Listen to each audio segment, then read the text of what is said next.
Parang hinihigop na ako dito ng ano. Check nga natin. Oh my goodness! Linta! Tatanggalin natin. Laki oh! Oh my goodness! Sige, alisin. Napakadulas, men. Tayo Pero ayaw na bumitaw.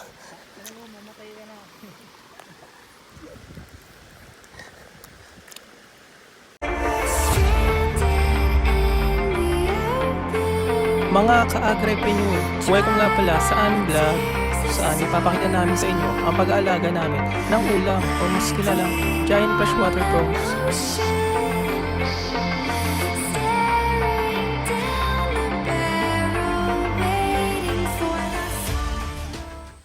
At siya naman ay ang aking kaibigan na si Pre June.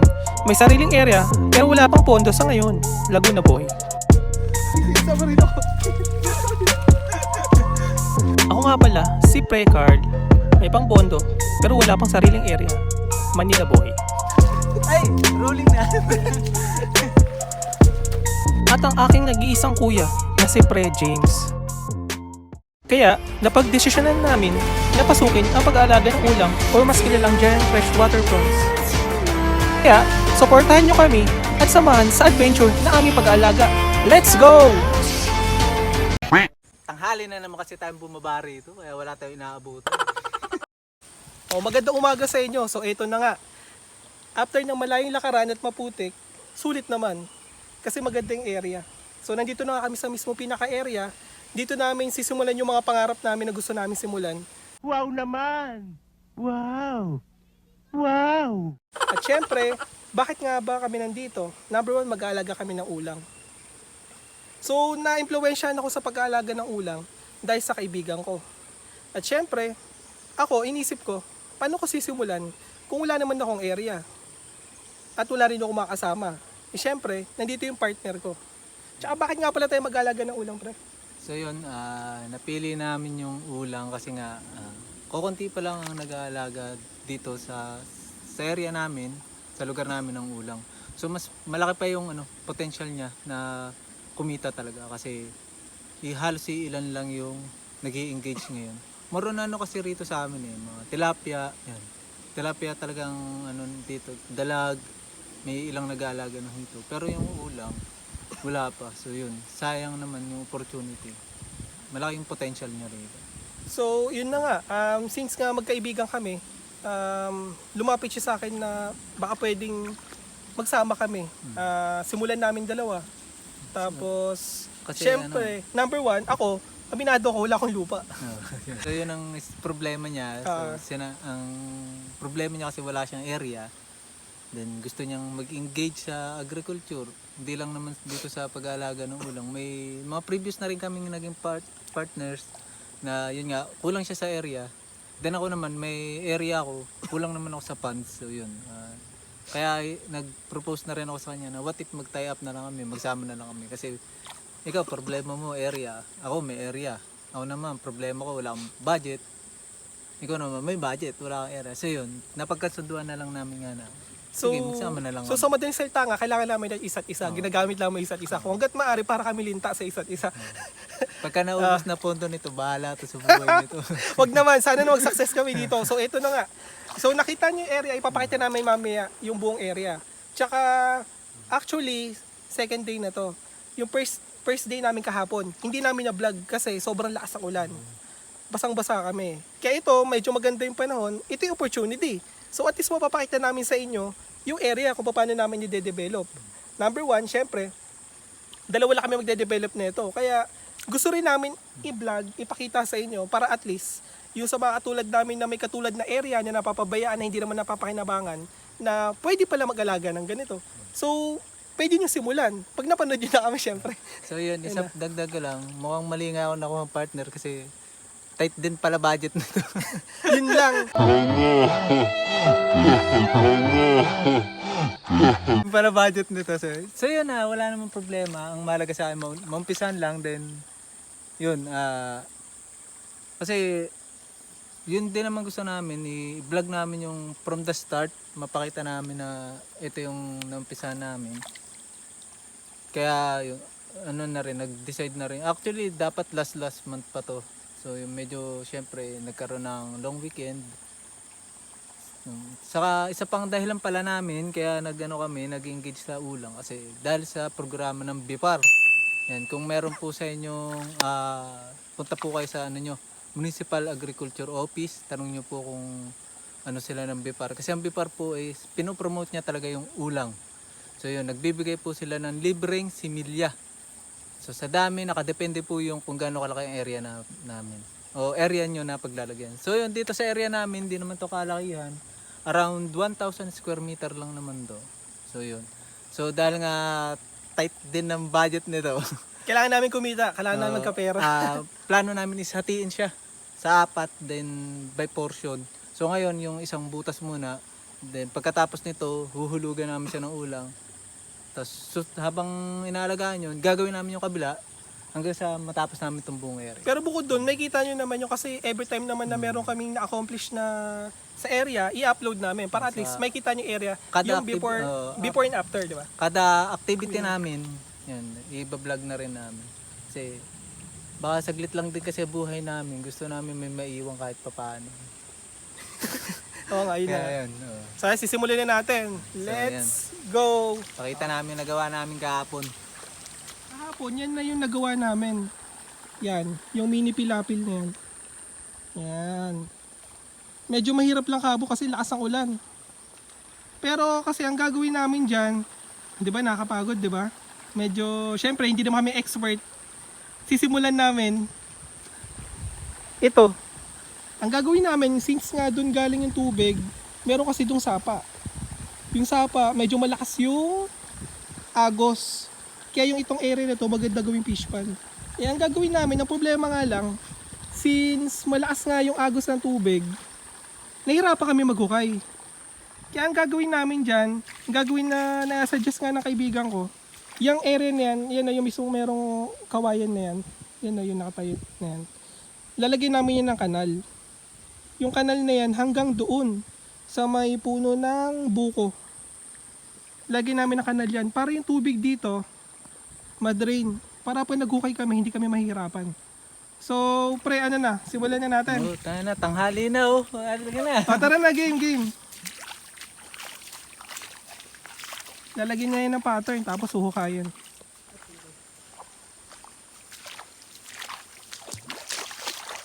So, eto na nga yung area.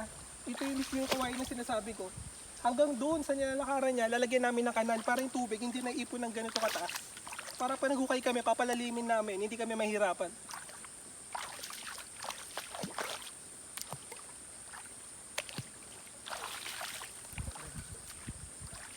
Tali ka natin, tali. Ha? Tali. Hindi na. Kahit pansamantalang ano lang naman. Nasaan isang ganyan? Nandun. Ganyan na natin pag. Habang bata pa, sa damuhan maghabulan, magtampisaw sa ulan. Dito ako mag-umpisaw. Di ba may 1 meter tayo na allowance dito? So dito. Kasi ang lalim sa amin, kahit ganito kalalim. Para mapa... Dito ako mag-umpisaw.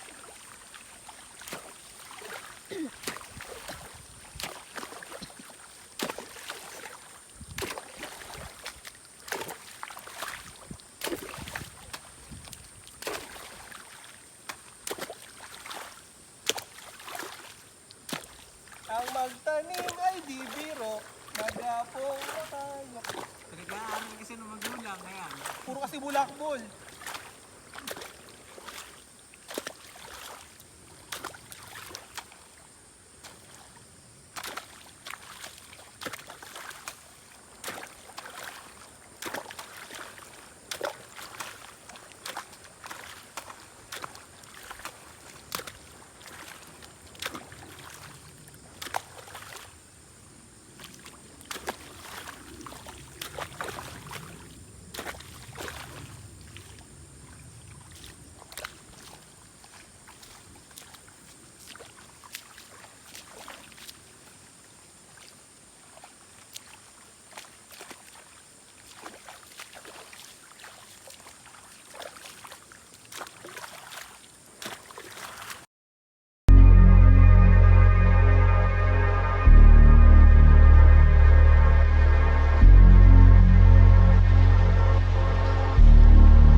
So ito na nga mismo yung ginawa namin pangsamantalang kanal. Yan. Dadalo yan dito.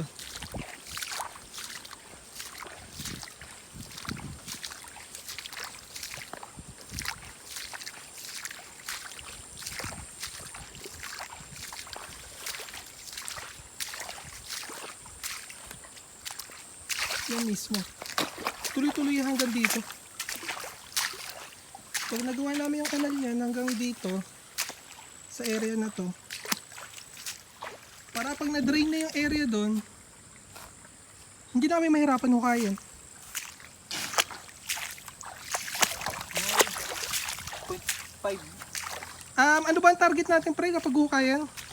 Ano, 0.5 ang lalim. 0.5 yun na required, di ba? Kasi 0.5 yung lalim natin doon. Okay, 0.5 yung Tsaka maganda kasi sa area na to, yung mismong pinakalupa niya. I mean, kumbaga parang virgin forest. Parang natural lang dito magkaroon ng lumot. Kaya advantage na rin ako pag mag-aalaga kami. Sa una, kapag malilit pa lang sila, kakainin nila puro lumot. Tapos tsaka namin baba natin ng feeds. Tsaka kung ano-ano man na pwede namin pakain sa kanila. So yan na nga, nalagyan na namin ng kanal. Papunta doon. Kaso ang problema, napupuno pa rin yung tubig. Kaya ang kailangan gawin namin dito, yun dun mismo sa area niya, yan, tatakpan namin yan hanggang dyan. Tsaka yung umaagos dyan, tatakpan namin. Parang yari yung tubig, dito na lahat dadaan. Para pag na-drain na to, masisimulan na namin ito ang hukayin. Yan. Isimulan na namin.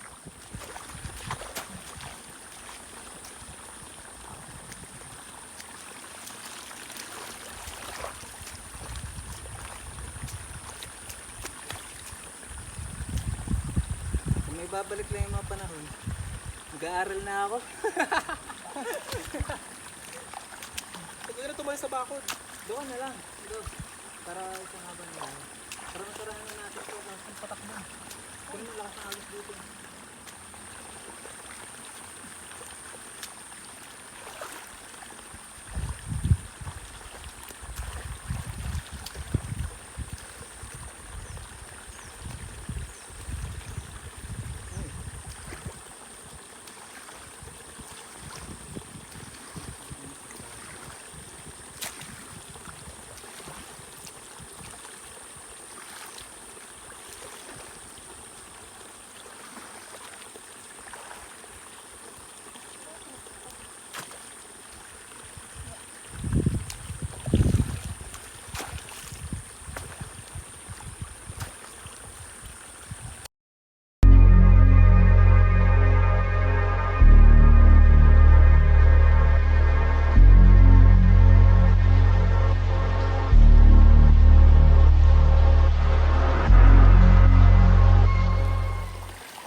Itong area pala na to, dati siyang sakahan. Anong year pre? Ha? Mga 1970s? 80s, 90s? Matagal na ito. Basta decade na siya, dati siyang palayan. Rice field. Eh kaso nga, yung mga dating nagtatanim dito, syempre matanda na. Hindi na nila asikaso, kaya napabayaan nito na ilang taon na. Kaya, opportunity rin sa amin na meron pala silang lupang ganito na hindi nila, tenga. Hindi ginagawa na activity, kaya thankful na rin na at least merong area ang ganito na pwede kami paghulugan ng ulang. Ang kailangan mo lang talaga, ma-maximize ang area maayos. Yun.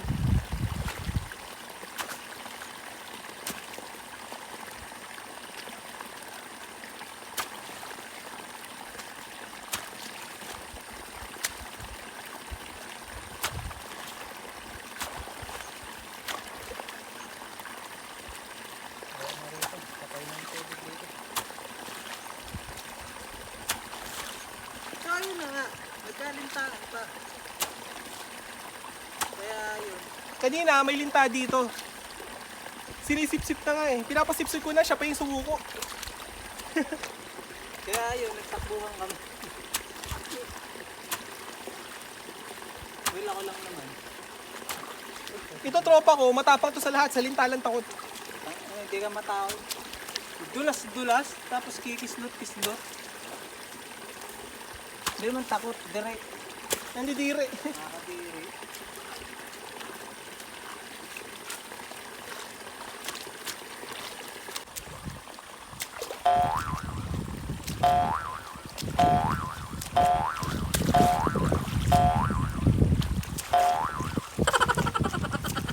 So ito na nga po, umulan-ulan pa.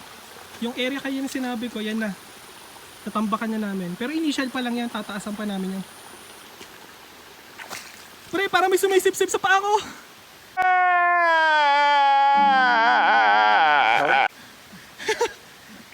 Parang hinihigop na ako dito ng ano. Check na natin.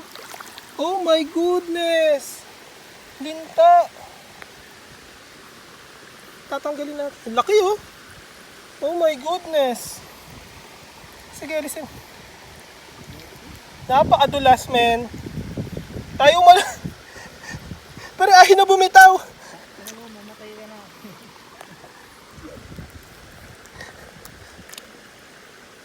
Shit, malo. Yun. Grabe oh. Ganun mo nga.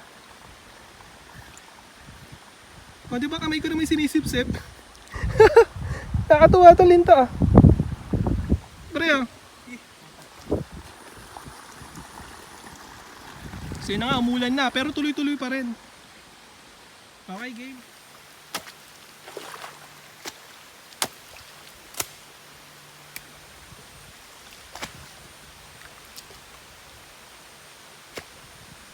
Pre, problema. Marupok na, naputol. Ha? Naputol. Sana all marupok. Saksak lang. Paano natin ito bibix? Nasaktan na siya eh.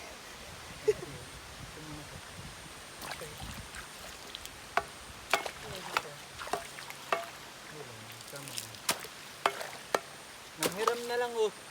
Nanira pa.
Like a guy who could treat me right. Way oh, way oh, oh. Boy, take a chance, will you let me ride? Way oh, oh. I could be the best thing in your life. Way oh, oh. You got me singing. Way oh, oh. You look like a guy who could treat me right. Way oh, oh. Boy, take a chance, will you let me ride? Way oh, oh. I could be the best thing in your life. Take a drive. Way oh, oh, oh. Way oh, oh, oh.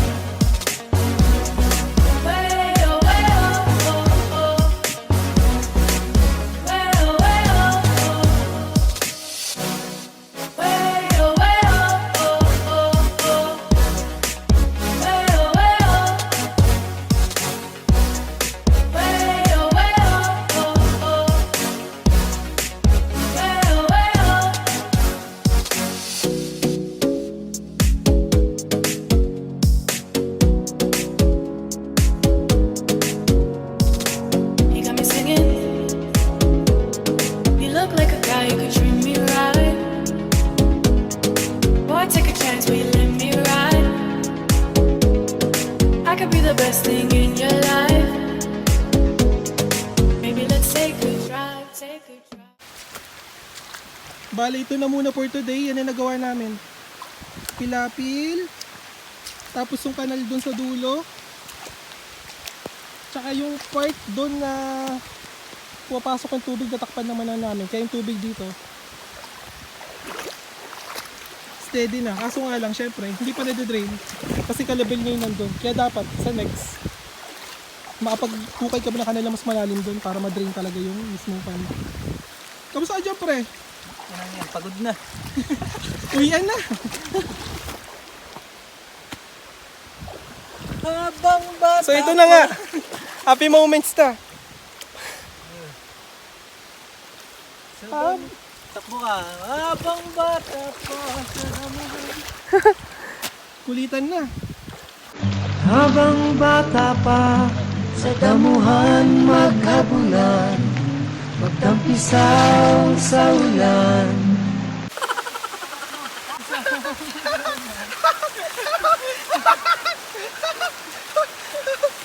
Hindi ka kaya.